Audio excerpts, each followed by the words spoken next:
सोनू सूद के घर पे जो सर्वे हो रहा है आईटी इनकम टैक्स का, क्या कहना चाहिए? देखिए, सोनू सूद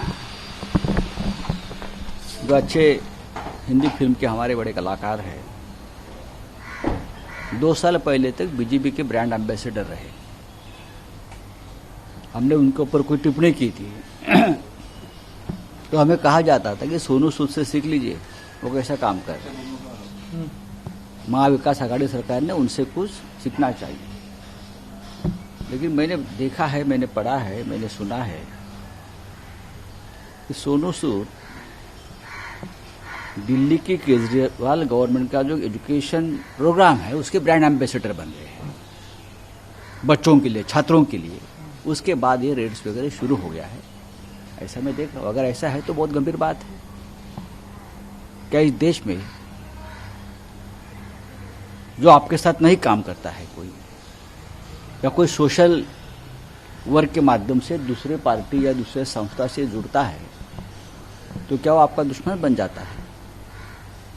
ठीक है, इनकम टैक्स, अगर किसी ने टैक्स की चोरी की है या और कुछ गड़बड़ किया है तो कानून अपना काम करता है, ये मानता हूं मैं। लेकिन मैं आपको एक फैक्ट बता रहा हूं, ये बात भी है। सर, आप पहले से कह रहे हैं कि ईडी, सीबीआई, सबको जो केंद्र की एजेंसियां हैं उनको पीछे लगा दिया जाता है। ये तो ठीक है, पॉलिटिकल इशू है। आपका कहना है कि सोनू सूद को भी इसी वजह से या बाकी लोगों को? मैंने ऐसा नहीं कहा, मैंने फैक्ट बता दिया है। कल तक आपका ब्रांड एम्बेसडर रहा, आज अगर वो किसी का ब्रांड एम्बेसडर दूसरे का बन गया एजुकेशन प्रोग्राम में केजरीवाल सरकार का, तो उसके ऊपर रेट्स लोगों के मन में आ सकता है, शंका है लोगों के, मेरे मन में नहीं, लोगों के मन में शंका है। सर, सोनू सूदवर ज्या प्रकारे कारवाई होते, काय वाटतं याच्यामध्ये काही वेगळ्या प्रकारच्या कारवाया आहेत का किंवा राजकीय? नाही, मी ह्याच्यावरती आमचं काही म्हणणं नाही। यात पक्षाची भूमिका किंवा सरकारची भूमिका असण्याचं कारण नाही। पण कोरोनाच्या पहिल्या लाटेच्या वेळेला हे सोनू सूद महाशय जे प्रवासी मजदूर असतात किंवा जे इथून परराज्यातले जे मजूर जात होते त्यांना अगदी वेगळ्या प्रकारे मदत करत होते। गाड्या बुक करणं, विमानं बुक करणं, त्यांना संपूर्ण मदत करणं, त्यांचे तिकिटे करणं, ते खूप वाद झाला त्याच्यावरती। त्यावेळेला भारतीय जनता पक्ष हा आम्हाला सांगत होता, शिवसेनेला, सरकारला, की पहा तो एकटा माणूस कसं करतो, सरकारला काही येत नाही, सरकारला काही जमत नाही। आणि सोनू सूदला घेऊन ते फिरत होते, राज्यपालांनी सत्कार केला त्याचा। पण जेव्हा आज मला असं समजलं की केजरीवाल सरकारच्या एका शैक्षणिक कार्यक्रमात विद्यार्थ्यांसाठी काही कार्यक्रम त्यांनी ठेवला, त्याचं काम सोनू सूदने घेतल्यावरती सोनू सूद हा या सरकारचा, केंद्राच्या आणि भाजपचा दुश्मन झाला। आणि मग हे सगळं अचानक सुरू झालं। अर्थात ज्यांनी कर चुकवला आहे तो किती मोठा असो त्याच्यावरती कारवाई व्हायला पाहिजे, पण त्याच्या मागे ही एक पार्श्वभूमी आहे असं माझ्या लक्षात आलं।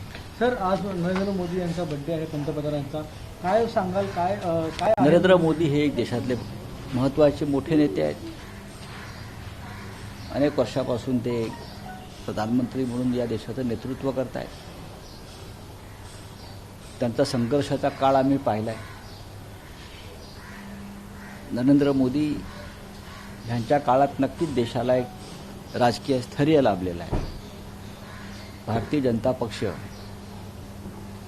हा कायम आघाड्यांचं सरकार बनवून सत्तेवरती येत होता केंद्रामध्ये। तो मोदीजींच्या काळामध्ये त्यांच्या हातात एक हाती बहुमताचं सरकार ते स्थापन करू शकलं। हे मोदींच्या नेतृत्वाची आणि लोकप्रियतेची कमाल आहे, हे मान्य केलं पाहिजे। नरेंद्र मोदी यांनी त्यांच्या प्रधानमंत्रीपदाच्या काळामध्ये अनेक चांगल्या योजना आणल्या असतील, त्याचं स्वागतही केलं। नरेंद्र मोदी यांच्या तोडीचा दुसरा नेता देशामध्ये आज दिसत नाही, हे तितकंच खरं आहे। नरेंद्र मोदी यांच्याविषयी किती वाद असले, त्यांच्या कार्याविषयी असतील किंवा त्यांच्या नेतृत्वाविषयी, त्यांच्या भूमिकांविषयी असतील, तरीसुद्धा देशाचे पंतप्रधान म्हणून नरेंद्र मोदी यांना आपण सगळ्यांनी शुभेच्छा दिल्या पाहिजे आणि त्यांना उदंड निरोगी आयुष्य लाभो अशी ईश्वराकडे मी प्रार्थना करतो। जीएसटी काउन्सिलची बैठक देखील आहे आणि याच्यामध्ये ये देश के प्रधानमंत्री नरेंद्र मोदी जी इस देश के बहुत ही लोकप्रिय नेता है। भारतीय जनता पार्टी को एक शिखर पर लेके जाने का काम अटल जी के बाद अगर किसने किया है वो नरेंद्र मोदी जी ने किया है। उनके कार्यकाल में देश को एक पॉलिटिकल स्टेबिलिटी, राजकीय स्थिरता मिली है।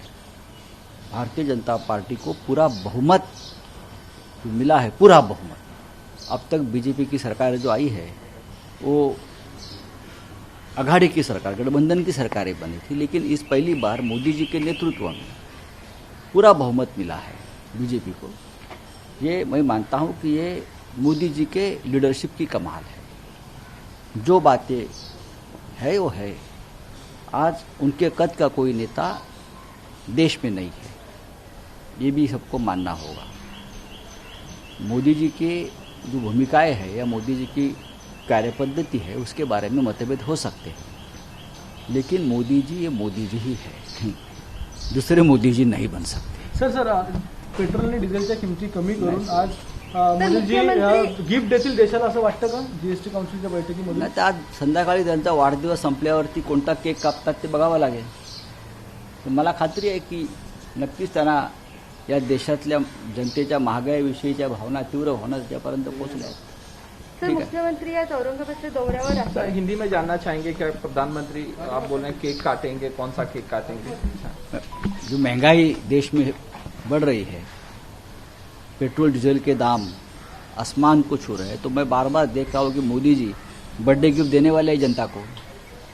तो हम शाम तक हमारा पूरा ध्यान उनकी तरफ रहेगा कि मोदी जी जनता के लिए पेट्रोल डीजल के दाम कम करने वाला केक काट देंगे। ठीक है, थैंक यू, थैंक यू।